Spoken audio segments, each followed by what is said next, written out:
بالحق بسم اللہ الرحمن الرحیم انما یرید اللہ لیذھب عنکم الرجس اہل البیت ویطہرکم تطہیرا.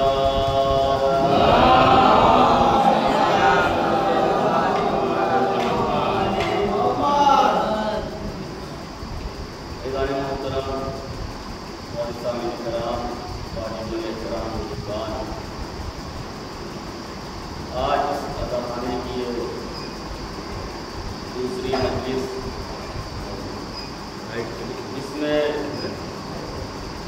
ہم نے جس آیت کریمہ کو اپنا ترجمہ کلام قرار دیا ہے، ارشاد رب العزت ہو رہا ہے انما یرید اللہ لیذھب عنکم الرجس اہل البیت ویطہرکم تطہیرا، کہ اللہ کا ارادہ یہ ہے کہ وہ اہل بیت کو رجس سے دور رکھے اور پاک و پاکیزہ بنائے، اس طریقے سے پاک و پاکیزہ بنانے کا حق ہے.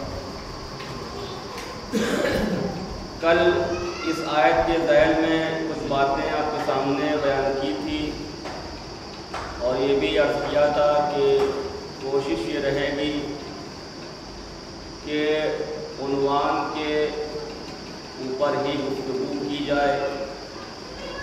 عنوان یہ بیان کیا تھا کہ زندگی بسر کرنے کا طریقہ، زندگی بسر کرنے کے آداب کیا ہیں، اسلام کیا کہہ رہا ہے کہ کس طریقے سے انسان کو زندگی بسر کرنی چاہیے. اور دعائے جوشن کبیر کے ایک جملے کو بھی کل بیان کیا تھا، صرف ربط کے لیے بیان کر دینا چاہتا ہوں تاکہ لوگوں کے ذہنوں میں یہ چیز باقی رہے. وہ جملہ یا دلیل المتحیرین، کہ اے بھٹکے ہوئے لوگوں کے رہنما، اے گمراہ لوگوں کے رہنما. کل ہماری بات یہاں تک پہنچی تھی جس میں ہم نے یہ بیان کیا تھا کہ اللہ کی اگر توفیق شامل حال نہ ہو تو کوئی انسان گمراہی سے ہدایت کی طرف نہیں آ سکتا.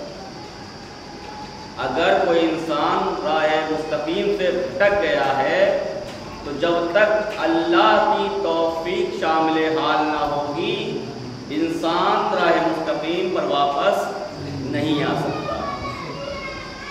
عزیزو، ایک اور راستہ بھی ہے، ایک اور چیز بھی ہے کہ جو ہدایت دیتی ہے، اور وہ ہے فرش عذاب، جہاں پر انسانوں کو راہ مستقیم کی طرف لایا جاتا ہے، بلایا جاتا ہے.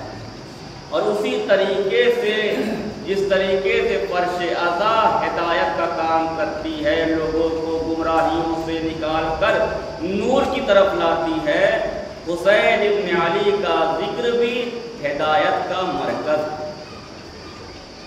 ہمارے پاس حدیث پیغمبر اکرم کی کہ ہمارے اور آپ کے آخری نبی حضرت محمد مصطفیٰ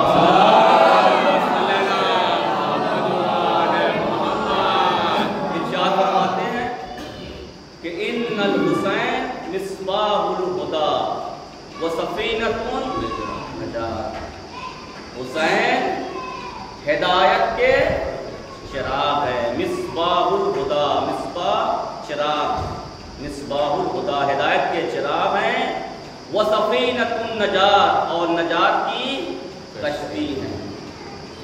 اور صرف ہے ہی نہیں بلکہ حسین نے کر کے بھی دکھایا. حسین جب دنیا میں آئے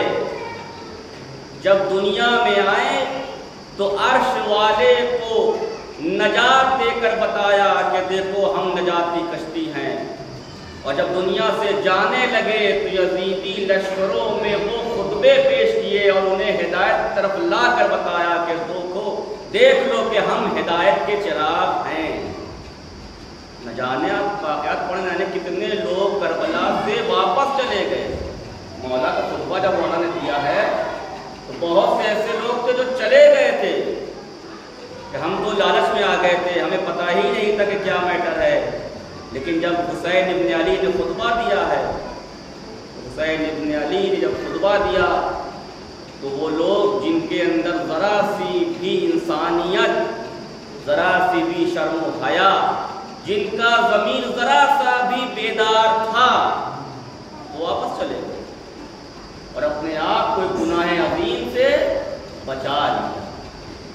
حسین نے عرش والے کو بھی نجات دیا ہے۔ وہ فرشتہ، وہ ملک جو عذاب الہی میں مبتلا تھا، پطرس کہ جس کو اللہ نے ایک کام سونپا تھا کہ جاؤ اس کام کو تم انجام دو، اور جب اس نے اس کام کو اچھے طریقے سے انجام دے دیا تو اللہ نے اس کی تعریف کر دی کہ تم نے اس کام کو بہت ہی اچھے طریقے سے انجام دیا ہے۔ ہوتا ہے نا بھائی، جب کسی بچے کو کوئی کام دیا جاتا ہے اور وہ بچہ اچھے طریقے سے کام کرتا ہے تو ماں باپ یا جو بڑے بزرگ ہوتے ہیں وہ کہتے ہیں بیٹا تم نے بہت اچھے طریقے سے کام کو انجام دیا۔ ایک ہوتا ہے کام کو انجام دینا، ایک ہوتا ہے اچھے طریقے سے انجام دینا۔ اب جیسے ہی پطرس کو اللہ نے کام سونپا اور اس نے اچھے طریقے سے کام انجام دیا اور اللہ نے اس کے وجہ سے اس کی تعریف کی، تو اب وہ اپنے آپ میں نہیں رہا، آسمان میں اڑنے لگا اور کہنے لگا من مثلی، کون ہے میرے جیسا، کون ہے میرے جیسا کہ جس کی تعریف اللہ نے کی ہو، اللہ نے میری تعریف کی ہے، کون ہے من مثلی، کون ہے میرے جیسا۔ ایک مرتبہ اللہ نے دیکھا کہ ہم نے اس کی تعریف کیا کر دی ہے، اس کے تو بالوں پر نکل آئے، ہم نے اس کی تعریف کیا کر دی ہے، اس کے اندر تکبر پیدا ہو گیا ہے۔ قرآن کی آیت میں آگے بڑھ کر آواز دیا ان اللہ لا یحب المتکبرین، اللہ تکبر کرنے والوں کو دوست نہیں رکھتا، اللہ گھمنڈ کرنے والوں کو دوست نہیں رکھتا، اللہ غرور کرنے والوں کو دوست نہیں رکھتا۔ آج ہمارے سماج میں یہی تو ہوتا ہے، اگر کسی کے پاس 4 پیسہ آ جاتا ہے، 4 گاڑیاں آ جاتی ہیں تو ہم تکبر کرنے لگتے ہیں، ذرا سا نیا کپڑا کیا پہن لیا، اب گرش ٹیڑھی نہیں ہونی چاہیے، زمین پر چلیں گے تو جوتا پٹک پٹک کر چلیں گے تاکہ لوگ ہم کو دیکھیں، لوگ ہماری طرف توجہ رکھیں۔ قرآن کی آیت آواز آگے لگی ان اللہ لا یحب المتکبرین، یاد رکھو اللہ تکبر کرنے والے کو دوست نہیں رکھتا، اس لیے کہ اگر تکبر کا لفظ کسی پر زیب دیتا ہے تو وہ صرف خدا کی ذات ہے۔ المتکبر اللہ کا لفظ، اللہ کا نام ہے المتکبر، یعنی اللہ کہہ سکتا ہے کہ میں تکبر کر سکتا ہوں، کیوں؟ اس لیے کہ اس نے انسانوں کو خلق کیا ہے، لیکن انسان ایک دوسرے پر تکبر نہیں کر سکتا، گھمنڈ نہیں کر سکتا۔ تو جب انسان نہیں کر سکتا تو فرشتہ کیا؟ جب فرشتے تکبر کرنا شروع کیا تو اللہ نے آواز دیا دیکھو اگر ہم کسی کو بالوں پر دے سکتے ہیں تو اس سے بالوں پر چھین بھی سکتے ہیں، اگر ہم کسی کو دولت و شہرت دے سکتے ہیں تو ہم اس سے دولت و شہرت چھین بھی سکتے ہیں۔ ہم چاہیں جس کو عزت دے، ہم چاہیں جس کو ذلت دے، ہمارے قبضے قدرت میں دنیا کی ہر شے ہے۔ جیسے ہی اللہ نے دیکھا کہ پطرس تکبر کر رہا تھا، پطرس کے بالوں پر کو سلب کر لیا اور ایک کنارے ہے پطرس پڑا ہوا ہے۔ دیکھیے ایک ہوتا ہے عذاب، ایک ہوتا ہے عذاب۔ فرشتوں پر عذاب ہوتا ہے، انسانوں پر عذاب ہوتا ہے۔ پطرس پر عذاب الہی نازل ہوا، بالوں پر سلب ہو گئے ہیں، اڑنے کی طاقت ختم ہو گئی ہے، سلب کرنے کی ہے، پڑا ہے کنارے۔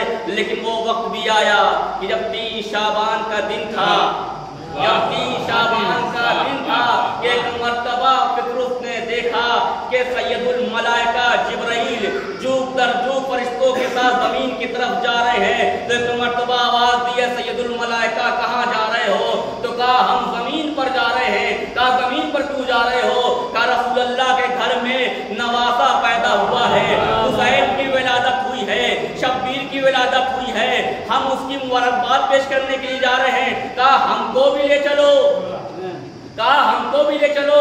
جبریل نے کہا تم عذاب الہی میں مبتلا ہو ہم تم کو نہیں لے جا سکتے. کہا آپ سید الملائکہ ہیں, آپ اللہ سے بات کریں. جناب جبرائیل نے اللہ سے کہا ہے اللہ کیا میں فطرس کو اپنے ساتھ لے جا سکتا ہوں؟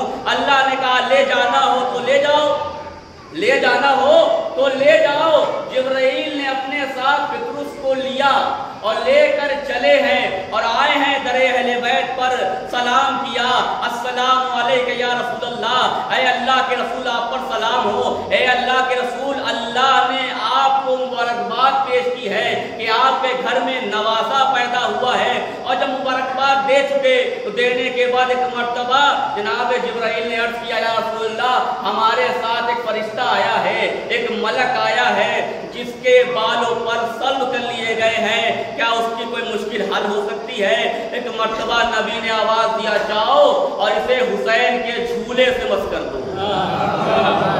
تو ہے جاؤ اسے حسین کے جھولے سے مس کر دو. میں کہوں گے یا رسول اللہ ابھی حسین گہوارے میں ہے, حسین گہوارے میں ہیں, آپ نے یہ کیوں نہیں کہا کہ جاؤ حسین سے مس کر دو؟ کیوں گہوارے کو کہا کہ گہوارے سے مس کر دو؟ ایک وقت نبی آواز دیں گے نادان تجھے نہیں معلوم جو میں دیکھ رہا ہوں وہ تم نہیں دیکھ رہے.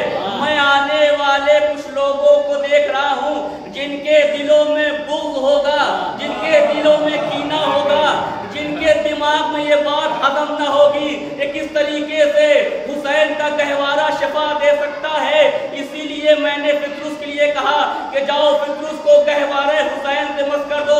میں کہوں گا یا رسول اللہ آپ نے ہماری بہت بڑی مشکل حل کر دی تاکہ آنے والے زمانے میں اگر کوئی کہے کہ کس طریقے سے حسین کی ذری شفا دیتی ہے تو ہم اسے بتا دیں گے کہ جس طریقے سے حسین کا گہوارہ فطرس کو پر دے سکتا ہے اسی طریقے سے شفا دے سکتا ہے. صلوات بھیجتے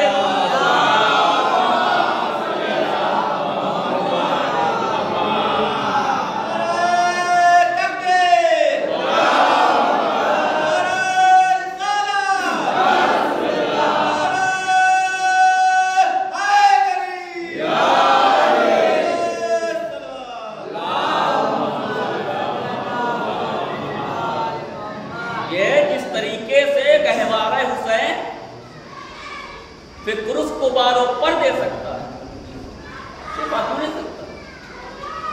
اب کیا ہوا, بالوں پر مل گئے فطرس کو, کافی عرصے تک پڑا ہوا تھا بندہ, اب جیسے ہی اس کو موقع ملا پھر اڑا آسمان میں اور پرواز کر رہا ہے اور ایک جملہ کہہ رہا ہے من مثلی انا عتیق الحسین,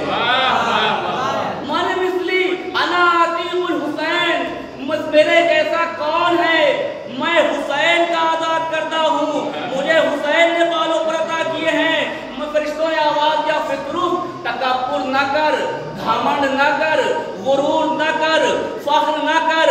ابھی کچھ دیر پہلے کنارے پڑا ہوا تھا, اسی تکبر کی وجہ سے, اسی غرور کی وجہ سے, اسی گھمنڈ کی وجہ سے, اسی فخر کی وجہ سے نیچے اترا. تکبر صرف اللہ کو زیب دیتا ہے, تجھے زیب نہیں دیتا. لیکن وہ اڑ رہا ہے, پرواز کر رہا ہے اور کہتا ہے من مثلی انا عتیق الحسین, کون ہے میرے جیسا, مجھے حسین نے بالوں پر عطا کیے ہیں. فرشتوں نے مل کر کہا اے میرے معبود, اے میرے خالق, اے میرے مالک, اس کے بالوں پر پھر سب کر لے.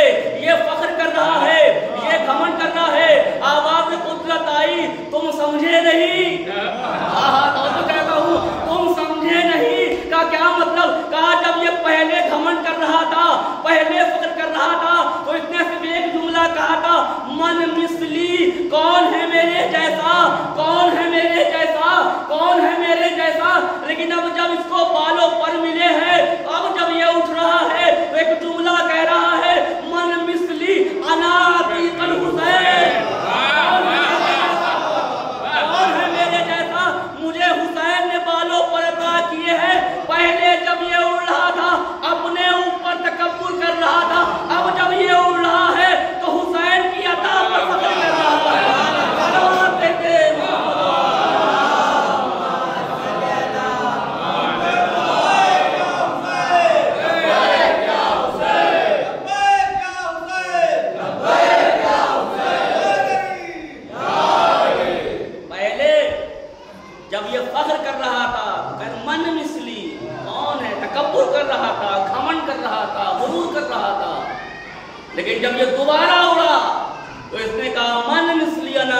ہیں میرے جیسا، مجھے حسین فالو کرتا ہے۔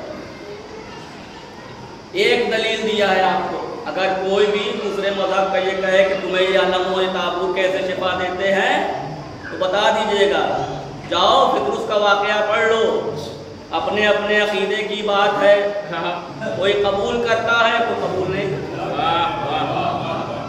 حدیث کے ساتھ ہم لوگ پڑھتے ہیں۔ دوسری دلیل، جمعرات کی رات میں ہر گھر میں حدیث کے ساتھ پڑھی جاتی ہے، اور نہ پڑھی جائے تو کوشش کریے پڑھیے، بہت ہی تاکید کی گئی ہے، بہت ہی عظیم دعا ہے حدیث کے ساتھ، چینی رکھ کر کے یا جو پانی رکھ کر کے نظر ہوتی ہے اہل بیت کے اوپر، اس کو بھی کریے، بہت دعائیں پوری ہوتی ہیں حدیث کے ساتھ سلسلے سے ملتا ہے۔ اس میں کیا ہے؟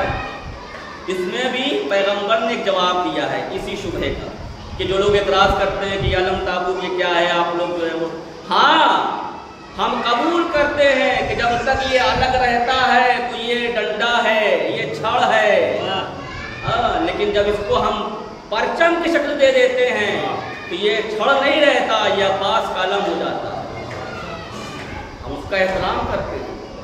کیا ہوا؟ حدیث کے سامنے رسول خدا فاطمہ زہرا کے گھر آئے،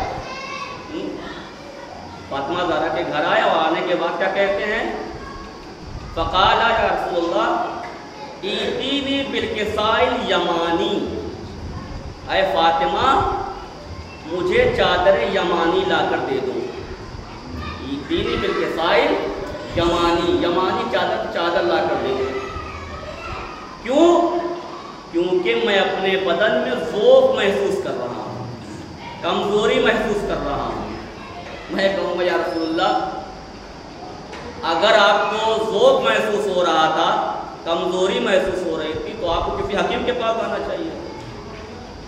اگر کوئی انسان کو بیماری ہوگی یا بخار چڑھا ہے تو ڈاکٹر کے پاس جائے گا، یہ جا کے چادر کسی سے مانگے گا؟ لیکن پیغمبر نے کیا کیا؟ در اہل بیت سے ایتینی بالکساء یمانی، مجھے چادر یمانی لا کر دے دو۔ بہرحال چادر یمانی جب لا کے دی گئی تو پیغمبر آواز دیں گے، نادان تجھے نہیں پتا کہ جو فاطمہ کی چادر ہے وہی اللہ کی پناہ ہے۔ آگے حدیث کتاب ہے نا کہ اعوذک باللہ، جب چادر یمانی لائی گئی اور جناب فاطمہ زہرا چادر یمانی رسول خدا کو دی تو جملہ کہا ہے بابا ہم نے آپ کو اللہ کی پناہ میں دیا۔ جب ہم لوگ نکلتے ہیں کرتے ہیں تو کہتے ہیں نا خدا حافظ، اللہ حافظ، خدا کی پناہ میں دیا۔ تو جناب فاطمہ زہرا نے کیا کہا؟ اعوذک باللہ، یا بتائے بابا ہم نے آپ کو اللہ کی پناہ میں دیا۔ یعنی پیغمبر بتانا چاہ رہے ہیں کہ جو فاطمہ کی چادر ہے وہی اللہ کی پناہ ہے، اور جو اللہ کی پناہ ہے وہی فاطمہ کی چادر ہے۔ تو اب مجھے کہنے دیجئے کہ جس طریقے سے فاطمہ کی چادر اللہ کی پناہ ہے اور اللہ کی پناہ فاطمہ زہرا کی چادر ہے، اسی طریقے سے یہ تابوت بھی اللہ کی پناہ ہے، یہ علم بھی اللہ کی پناہ ہے، یہ زلجنا بھی اللہ کی پناہ ہے۔ صلوات بھیجے محمد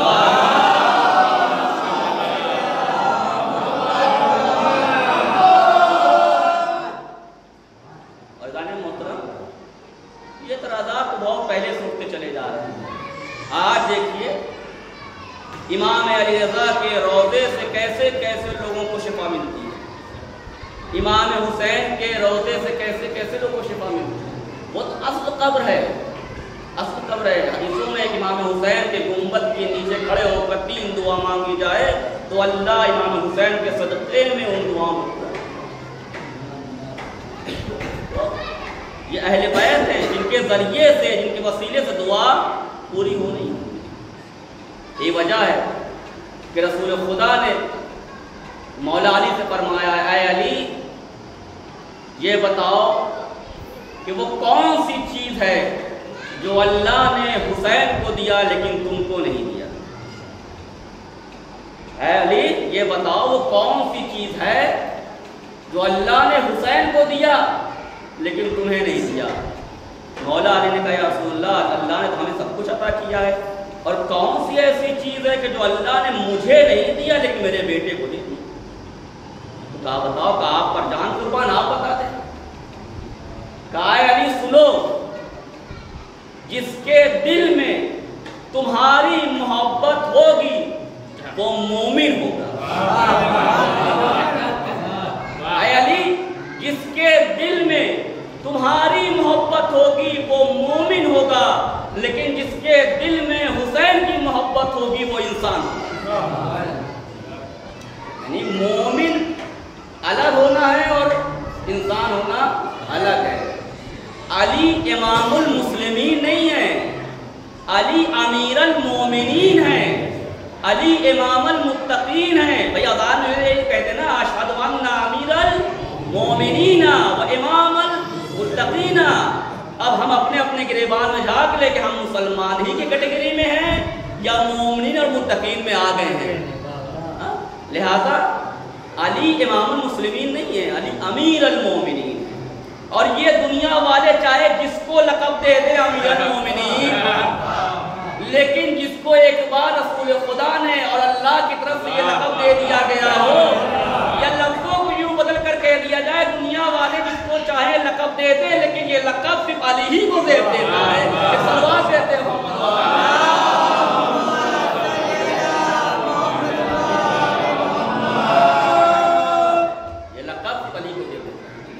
جس کے دل میں علی کی محبت ہوگی وہ مومن ہوگا، اور جس کے دل میں حسین کی محبت ہوگی وہ انسان ہوگا۔ دیکھیے کمال یہ نہیں ہے کہ انسان کچھ بن جائے، انسان کے لیے کمال ہے کہ وہ انسان ہی رہ جائے۔ مولا علی نے کتنی جنگیں لڑی تھی، لیکن کبھی نہیں کہا کہ میں کامیاب ہو گیا، کبھی نہیں کہا کہ میں کامیاب ہوا۔ خیبر، خندق ہوا، کتنی جنگیں لڑی، لیکن جب علی کے سر پر ضربت لگی تو ایک جملہ کہا فزت برب الکعبہ، رب کعبہ کی قسم آج علی کامیاب ہو گیا۔ یعنی کیا ہے علی، آپ کو اتنی جنگیں جیتی آج کہہ رہے ہیں؟ علی نے آواز دیا تم سمجھے نہیں، جیسی زندگی اللہ نے دی تھی ویسے ہی زندگی اللہ کی راہ میں واپس کر کے بتا دیا کہ میں کامیاب ہو گیا۔ یعنی علی کی زندگی وہ زندگی ہے جہاں پر کہیں پر بھی حکم الہی کے خلاف کام انجام نہیں دیا۔ جیسے دستور اللہ نے پیش کیے تھے علی نے ویسے ہی دستور کو بیان کیا۔ اذان محترم، ابھی اشعار پڑھے جا رہے تھے اور بیان کیا تھا کہ صرف ہمارے ہی حسین نہیں، پوری دنیا آج حسین کو مان رہی ہے۔ انسان کو بیدار تو ہو لینے دو، ہر قوم پکارے گی ہمارے ہیں۔ ایک واقعہ اور مسائل کہ یہودی عورت تھی اور وہ جو ہے امام حسین کو بہت چاہتی تھی۔ دیکھیے قلب کا پاک ہونا بہت ضروری ہے۔ اگر قلب دل اگر پاک ہے انسان کا نا تو اچھی چیز جگہ لے ہی لیتی ہے، اور اچھی چیز جو ہے وہ دل ہی میں آتی ہے، بری چیز نہیں آتی۔ کہتے ہیں کہ وہ عورت اپنے گھر والوں سے چھپ کر کے جاتی تھی مجلس کرنے۔ ایک سال ایسا آیا محرم اس کے لیے کہ اس کو وقت نہیں مل پایا کہ کس طریقے سے وہ چھپ کر کسی مجلس میں پہنچ جائے گا۔ کہتی ہے کہ اس کو بہت افسوس ہوا، رو رہی تھی، گریا کر رہی تھی کہ اچانک ایک اعلان ہوا کہ کل 10 بجے فلاں محلے میں مجلس ہے۔ اب اس کو تھوڑا سکون ملا کہ چلو کچھ نہ صحیح ایک مجلس میں تو ہم شرکت کر لیں گے۔ یہ واقعہ عبرتناک واقعہ ہے۔ اس سے ہم لوگ یہ سیکھیں کہ اگر ہم یہاں پر وطن میں مجلس کرنے آئے ہیں تو مجلس کا جب اعلان فرش ادا پر آ 10 دن کے لیے جب ہم آئے ہیں سارے کاموں کو جلدی جلدی ختم کر کے فرش ادا مجلس میں آئیں، اس لیے کہ کوئی آئے نہ آئے آپ سے پہلے حسین کی ماں آ جاتی ہے، اور اب آپ کے اوپر یہ فیصلہ ہے کہ کیا آپ چاہتے ہیں کہ اس جگہ پر دیر سے آئیں جہاں پر اہل بیت پہلے سے بیٹھے؟ نہیں پتا کس کے پاس کون نبی بیٹھا ہے، کون فرشتہ بیٹھا ہے، کون امام بیٹھا ہے۔ ہمارا اعتقاد ہے کہ فرش ادا جب بھج جاتی ہے تو اہل بیت آ جاتی ہے۔ کہتے ہیں کہ وہ عورت بہت خوش تھی کہ اب ہم کل مجلس میں جائیں گے کہ اتنے میں اس کے شوہر نے آ کر یہ بتایا کہ کل ہمارے کچھ دوست آ رہے ہیں اور ہم یہ کھانے کا سامان لا کے رکھ دیا ہے، کل جو ہے وہ تمہیں کھانا بنانا ہے۔ اب یہ پریشان ہو گئی کہ زندگی میں ایک موقع اور ملا تھا کہ جا کر مجلس کر لیتے، اب یہ دعوت بھی آ گئی ہے، اب یہ پریشان ہے کیونکہ چھپ کے جاتی تھی، اب یہ پریشان ہے کہ ہم کھانا بنائیں یا ہم مجلس میں جائیں، پریشان ہے۔ بہت دیر تک سوچنے کے بعد اس نے جو فیصلہ یہ کیا وہ یہ کیا کہ مجلس میں جاتے ہیں، بعد میں جو ہوگا دیکھا جائے گا۔ مجلس میں چلی جاتی ہے۔ تاریخ کہتی ہے کہ جب مجلس جاتی ہے، بعد مجلس میں دیر ہو جاتی ہے آدمی کو کبھی کبھی، جب مجلس میں وہ لوٹتی ہے تو کافی تاخیر ہو جاتی ہے، اور راستے میں وہ اپنے محلے جو محلے مجلس تھی وہاں سے نکلتے ہوئے سوچتی ہوئی آتی ہے گھر کی طرف کہ وقت ہو گیا ہے، شوہر آتا ہوگا، کھانا بنا نہیں ہے، گھر صاف نہیں ہے، کیا ہوگا اللہ جانے۔ اور ایک مرتبہ جیسے اپنے محلے کے اپنے گھر کی طرف آگے بڑھتی ہے، دیکھتی ہے کہ اس کے گھر سے خوشبو آ رہی ہے، اس کے گھر سے خوشبو آ رہی ہے۔ اب جب اور اپنے گھر کی طرف آگے بڑھی تو دیکھا اس کے گھر کا دروازہ کھلا ہوا ہے۔ اب جب یہ اندر جاتی ہے تو دیکھتی ہے کہ کچھ بیویاں ہیں جو گھر میں کام کر رہی ہیں، کوئی بیوی جھاڑو لگا رہی ہے، کوئی بیوی گھر کو صاف کر رہی ہے، اور یہ دیکھنے کے بعد وہ اس جگہ جاتی ہے جہاں کھانے کی خوشبو آ رہی تھی، وہاں جاتی ہے اور دیکھتی ہے کہ ایک نقاب پوش بیوی ہیں اور ان کے ساتھ ایک چھوٹی سی بچی بیٹھی ہوئی ہے، اور ایک مرتبہ دیکھتی کہ وہ بیوی روٹیاں بنا رہی ہے، ایک مرتبہ وہ عورت کہتی ہے بیویوں آپ ہیں کون؟ تو ایک مرتبہ وہ بیوی جو روٹی بناتی ہے وہ آواز دیتی ہے تم کہاں گئی تھی؟ تو کہا ہم تو حسین کی مجلس میں گئے تھے۔ تو کہا کہ تم ہو کون؟ تو ایک مرتبہ اس نقاب پوش بیوی نے آواز دیا کہ تم جس حسین کی مجلس میں گئی تھی نا، ہم اسی حسین کی ماں فاطمہ ہیں۔ اللہ اکبر، اللہ اکبر۔ جیسے ہی اس نے یہ سنا وہ بے ہوش ہو گئی۔ اب جو تھوڑی دیر کے بعد اس کو ہوش آیا تو اس نے دیکھا گھر میں کوئی نہیں ہے۔ شوہر نے دق الباب کیا، اس نے دروازہ کھولا، شوہر نے کہا بہت اچھے کھانے کی خوشبو آ رہی ہے، کھانا بن گیا؟ کہا ہاں کھانا بن گیا، کھانا لگا دیا گیا۔ اب یہ پریشان ہے کہ کس طریقے سے بتائے کہ کھانا ہم نے نہیں بنایا، اس گھر کو ہم نے صاف نہیں کیا۔ تاریخ کہتی ہے کہ ایک مرتبہ اس سے برداشت نہ ہوا اور اس نے کہا ایسا ہے کہ ایسا ایسا ماجرا ہوا ہے، میں مجلس میں جاتی تھی اور آج بھی گئی ہوں، یہ کھانا میں نے نہیں بنایا، اس کھانے کو فاطمہ نے بنایا ہے۔ جیسا ہی اس نے سنا اس نے انکار کر دیا، لیکن تاریخ کہتی ہے جیسے ہی اس نے روٹی کو توڑنا چاہا ایک آواز آئی اے لوگوں پہلے مسلمان ہو جاؤ، اس کو فاطمہ نے بنایا ہے۔ میں کہوں گا اے بی بی آپ نے اس عورت پر اتنا کرم کیا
ربنا